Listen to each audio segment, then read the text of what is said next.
Sir मेरा question ये है कि जैसे मैं टीचिंग सेक्टर में हूँ, तो सर ये लगता है जैसे कभी-कभी हम क्लासेस में जाते हैं बच्चों को सिखाने के लिए, लेकिन बच्चे सीखना नहीं चाहते हैं। वो सर रील्स, इंस्टाग्राम, यूट्यूब और गेमिंग इन सब में बिज़ी हैं। सेम चीज़ होती है जैसे हमारे साथ। जैसे अभी लेटेस्ट में आपका एक वीडियो अपलोड हुआ एआई से जनरेटेड। तो हम लोगों ने देखा उसको और उसके बाद थोड़ा-सा अंदर से आग टाइप की आई। फिर उसके बाद हमने पढ़ना शुरू किया चीज़ों को, एआई क्या होता है, कौन-कौन से इस समय टूल्स चल रहे हैं एआई के। लेकिन सर मैंने फिर से ये ऑब्ज़र्व किया और काफ़ी लोगों को मैंने शेयर भी किया कि वहाँ पे हमें ये तो समझ आया कि हमें एआई टूल्स के बारे में जानना चाहिए, उनको सीखना चाहिए। लेकिन फिर भी हम सीखते क्यों नहीं उनके बारे में? फिर हम गिव अप कर देते हैं, फिर वही रील्स और Instagram, YouTube reels, Facebook reels यही सारे में बिज़ी हो जाते हैं। तो कहीं न कहीं सर ये जानते हुए भी कि हमें अपना टाइम वेस्ट नहीं करना चाहिए, फिर भी हम अपना टाइम वेस्ट करते रहते हैं। अच्छा, एक बात बताइए, मेरा आपसे एक क्वेश्चन है। आपने एक क्वेश्चन पूछा, मैं आपसे एक क्वेश्चन पूछ सकता हूँ? Yes sir, yes sir. मेरा आपसे एक क्वेश्चन है कि इस दुनिया में क्या आपको पता है कि 99% जो लोग होते हैं वो इतने सक्सेसफुल नहीं हो पाते हैं अपनी लाइफ में, यस सर। और जो 1% या उससे भी कम, मान लो 0.1% या 0.01% ऑफ द वर्ल्ड्स पॉपुलेशन, वो कुछ कमाल का कर पाते हैं। Yes sir. तो ऐसा क्यों होता है? क्या डिफरेंस होता है उन लोगों में? सर वो फ़ोकस रखते हैं अपने काम पे और डिस्ट्रैक्शन से बचते हैं। आपको क्या लगता है कि जो लोग ऐसे हैं जो कुछ कमाल का कर रहे हैं दुनिया में, फॉर एग्जांपल इलॉन मस्क हैं, उनकी लाइफ में अगर वो डिस्ट्रैक्ट होना चाहें तो क्या डिस्ट्रैक्शंस की कमी है? बिल्कुल, बहुत सारे डिस्ट्रैक्शन। जितनी आपके पास में है डिस्ट्रैक्शंस, जिसको भी आप डिस्ट्रैक्शंस बोलते हो, जी। उससे ज्यादा ऑप्शंस है उनके पास में या कम है? ज़्यादा। तो वो जो चाहे वो कर सकते हैं। बिल्कुल सर। यानी जो आपकी वाइल्डेस्ट फैंटेसीज हैं, उससे कहीं जो ज़्यादा। आप घर में बैठ करके रात को इमेजिन करते हो, वो चाहे तो एक्चुअल में वो सब पूरी कर सकते हैं। आप समझ रहे हो मेरी बात? Yes sir, yes sir. तो डिस्ट्रैक्शंस उनके पास आपसे बहुत ज्यादा है। फोकस कहां से आ रहा है उनके पास में? उनके पास में तो वो सब कुछ है जो उनको चाहिए, उससे बहुत ज्यादा है। तो ये फोकस कहां से आ रहा है? एक मिनट, ये इंपॉर्टेंट क्वेश्चंस हैं। बोलो मत, सुनो आराम से, ठंडे दिमाग से। यही हमारी प्रॉब्लम है, बहुत जल्दी बोलते हैं, इसीलिए डीपली कभी समझ नहीं पाते, इसीलिए हमारी लाइफ में एक्चुअल में कोई चेंज नहीं आता है। बट ऊपर ऊपर लेवल से सुन लेते हैं, हाँ हाँ सर बहुत बढ़िया बोल रहे हो, बहुत बढ़िया बोल रहे हो, बहुत अच्छा लग रहा है सर, तालियां बजाई। उसके बाद में घर गए, वही किया जो कर रहे थे, कोई फर्क नहीं आया। सर मुझे लगता है कि वो एक बार जो गोल उन्होंने डिसाइड कर लिया, उसी से रिलेटेड चीज़ों को पढ़ते हैं, उस गोल से रिलेटेड लोगों से मिलते हैं, उनके साथ में उठते बैठते हैं, तो वैसी ही बातें होती हैं। ऐसा तो नहीं है। अगर आप इलोन मस्क की लाइफ को ध्यान से स्टडी करोगे तो देखो उन्होंने अपनी लाइफ में क्या क्या किया। So there is no one particular goal in his life, there are multiple goals. उनकी एक कंपनी है जो कुछ और ही कर रही है, दूसरी है जो कुछ और ही कर रही है, तीसरी है जो कुछ और कर रही है। तो ऐसा भी नहीं है कि उनका कोई एक ही गोल है जिसके ऊपर वो फोकस्ड है, जैसा हमको लगता है। जैसे सर आपने पूछा कि उनका क्या गोल होता है जो अपना काम के प्रति हमेशा एक्टिव रहते हैं और वो डिस्ट्रैक्ट नहीं होते, तो उनको एक मतलब माइंड में ये रहता है कि दुनिया को कुछ प्रॉब्लम सॉल्व करके देना है, दुनिया को कुछ टेक्नोलॉजी देना है, दुनिया कुछ ऐसा कुछ दे के जाना है कि आने वाला जनरेशन को ऑटोमेटिक वो करते जाते हैं। एक बात को मेरी ध्यान से समझना, एक है जो कहानी आपको सुनाई जाती है और एक है जो कहानी एक्चुअल में होती है। दोनों में जमीन आसमान का फर्क होता है। एक स्टोरी है जो ये लोग आपको सुनाते हैं या जो आप तक पहुंचती है, और वो कैसे पहुंचती है? एक मार्केटिंग की, पीआर की पूरी दुनिया है जिसके थ्रू एक कहानी आपको बताई जाती है। और एक्चुअल में जो कहानी होती है वो सिर्फ उस इंसान को पता होती है कि एक्चुअल में कहानी क्या है। मेरी बात आई एम नॉट श्योर आप में से कितनों को समझ आ रही है, कितनों को नहीं आ रही है। एक है आपके माइंड में जो इमेज बनी हुई है एक पर्टिकुलर एंटरप्रेन्योर की, जो हो सकता है पीआर की और मार्केटिंग की पूरी मशीनरी है, उन्होंने एक स्टोरी क्रिएट करी है और उस स्टोरी के अकॉर्डिंग, उस नैरेटिव के अकॉर्डिंग कुछ एक्शंस ले रहे हैं जिससे कि उनकी इमेज पॉजिटिव बिल्ड हो आपके माइंड में, जिससे कि आप उन पे ट्रस्ट करो और आपको लगे कि वो बहुत अच्छे इंसान है। क्योंकि अगर आप उन पे ट्रस्ट नहीं करोगे तो वो कोई भी काम नहीं कर सकते हैं। अगर वो कोई भी काम में सक्सेसफुल होना चाहते हैं तो उनको आपका ट्रस्ट चाहिए। तो पहले तो इस कहानी को डिकोड करना सीखो लाइफ में, और उनको छोड़ो। आप भी तो ऐसे ही हो। एक कहानी है, आप में से कितने हैं जो मैरिड है? हाथ ऊपर करिए।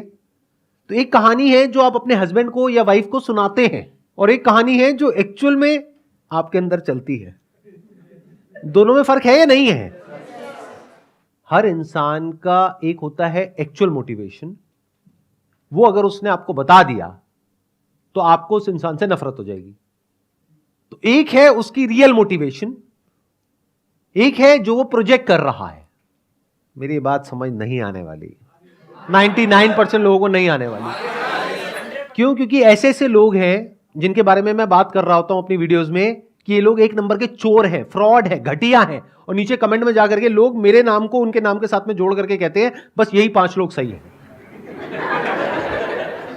और मैं उन्हीं की बात कर रहा हूं।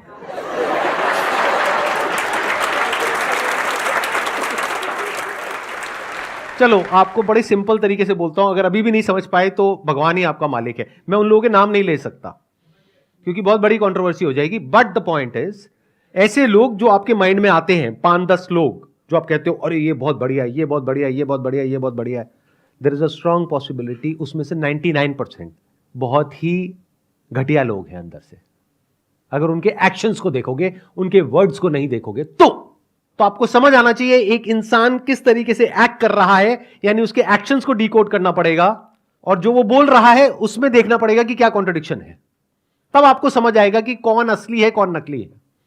आपके लेवल पे जो 4-5 लोग हैं जो समाज पे कंट्रीब्यूशन कर रहे हैं, तो उनकी कंट्रीब्यूशन को देख के ही पता चल जाता है ना कि क्या वो लोगों के समझ के लिए भला कर रहा है कि क्या कर रहे हैं। नहीं पता लगता है क्यों? मैं बता देता हूं। 3 तरह के लोग हैं, आराम से फिट कर लेना इन 3 कैटेगरीज में लोगों को। एक वो है जो अंदर से भी करप्ट है, बाहर से भी करप्ट है, पता है ये आदमी तो चोर है। दूसरे हैं जिनके जो काम है वो बहुत ही घटिया है, लेकिन बाहर से इमेज ऐसी है कि वो बहुत अच्छे इंसान है, यानी उनकी बातें बहुत अच्छी है, बहुत पॉलिश्ड है, बहुत साफ सुथरी है, बहुत लॉजिकल है। आप सुनोगे आप मंत्र मुग्ध हो जाओगे सुन करके। आपके हाथ ये जो 2 अलग अलग हैं वो आ करके ऐसे जुड़ जाएंगे और आप ऐसे सर झुका लोगे, तो वाह क्या बात है। यानी उनकी बातें बहुत कमाल है, आप उनकी बातों में ऐसा खो जाओगे कि और कुछ आपको समझ ही नहीं आएगा, आपका मन करेगा बस बैठ करके उनकी बातें सुनते रहो। आपके दिल में ऐसी रिस्पेक्ट होगी उस इंसान के लिए जिसकी कोई हद नहीं है। उस इंसान के लिए आप लड़ने मरने कटने को तैयार हो जाओगे। अगर मैंने उसका नाम ले दिया तो आप बौखला जाओगे, ये क्या बोल रहे हो सर, ये किसके बारे में आपने क्या बोल दिया। ये दूसरी कैटेगरी के इंसान में फर्क समझ आ रहा है। बाहर से बहुत ही इंटेलेक्चुअल, लॉजिकल, प्रैक्टिकल, लेकिन जब उनके एक्शंस देखोगे तो वहां पे आपको सिर्फ ग्रीड नजर आएगी, सेल्फिशनेस नजर आएगी। ये दूसरी कैटेगरी हो गई। तीसरी कैटेगरी वो लोग कैसे होते हैं कि अंदर से करप्ट हैं, ग्रीडी हैं, सेल्फिश हैं, यानी उनको एक्चुअल में नहीं पड़ी है आपकी कि आप जियो मरो कुछ भी करो।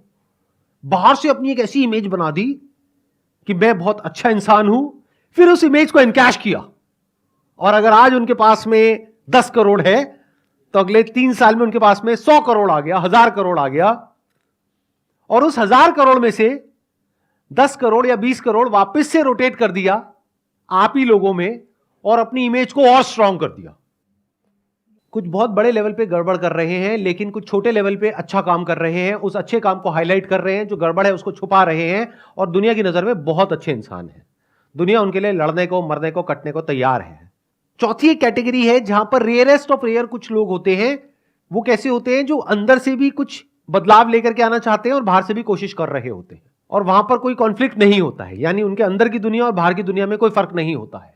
जैसे वो अंदर से है वैसे ही बाहर से है, यानी कि कोई प्रोपेगेंडा नहीं है, कोई पीआर नहीं है, कोई मार्केटिंग नहीं है, जो है सो है। बट ऐसे लोग रेयरेस्ट ऑफ रेयर होते हैं। अब ऐसे लोग कैसे बनते हैं? क्या ये आपका क्वेश्चन है? इस कैटेगरी में आपको आना है या बाकी की जो 3 कैटेगरीज है उसमें आना है? क्योंकि जो बाकी की 3 कैटेगरीज हैं उन लोगों के पास भी पैसा कम नहीं है, पावर कम नहीं है। अगर उस तरह से आप फोकस होने की बात कर रहे हो तो आपको क्या चाहिए? आपको ग्रीड चाहिए, आपके अंदर लालच होना चाहिए। बाहर से आप जो मर्जी दिखाते रहो, अंदर से डिजायर फॉर मोर होना चाहिए, हंगर फॉर मोर होना चाहिए। जिसके अंदर है वो आगे बढ़ता रहेगा, कितना ही आगे बढ़ जाओ कोई लिमिट ही नहीं है। जिसके अंदर नहीं है वो नहीं बढ़ेगा। इन सिंपल वर्ड्स, उसके लिए बर्निंग डिजायर चाहिए अंदर से वो करने का। तो रास्ते में जो भी आएगा आप उसको मिटा दोगे, हटा दोगे, और आगे बढ़ते चले जाओगे अपने गोल की तरफ। तो क्या इस तरह के गोल सेटिंग की आप बात कर रहे हो? इस तरह की ग्रोथ की आप बात कर रहे हो जो आपके लिए तो अच्छी हो, बाकी सबके लिए चाहे बुरी हो उससे फर्क नहीं पड़ता है। जब आप ग्रोथ की बात करते हो तो आप ऐसे ही लोगों को देख करके चमकते हो और ऐसे ही बनना चाहते हो, चाहे आप एक्सेप्ट करो या ना करो। तो आपको इससे फर्क नहीं पड़ता है कि वो इंसान जो आपका आइडल है वो करप्ट है अंदर से या एक्चुअल में अच्छा इंसान है। आपको बस उसके जैसा बनना है, उसके लेवल पे आना है, चाहे उसके लिए उसको भी हटाना पड़े वहां से तो आप हटाने को तैयार हो, बाकी सबको कुचलना पड़े आप कुचलने को तैयार हो। आपको किसी से कोई फर्क नहीं पड़ता है। आप लोगों को नौटंकी ही समझ आती है, नौटंकी ही आपके लिए सच है।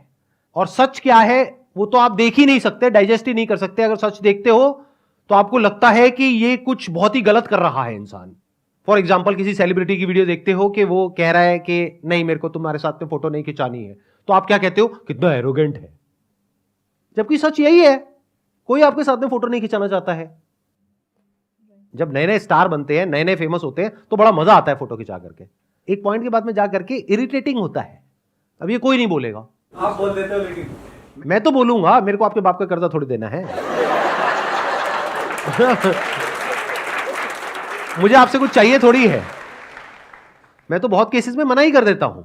अगर जैसे कहीं जा रहा हूं, अगर तो वेला हूं, कहीं एयरपोर्ट पे बैठा हूं, टाइम पास कर रहा हूं, कोई आया फोटो, हाँ ठीक है खींच लो, चलो चले जाओ।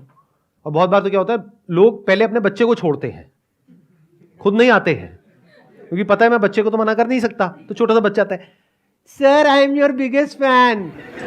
मैं कहा मेरा नाम बताइयो।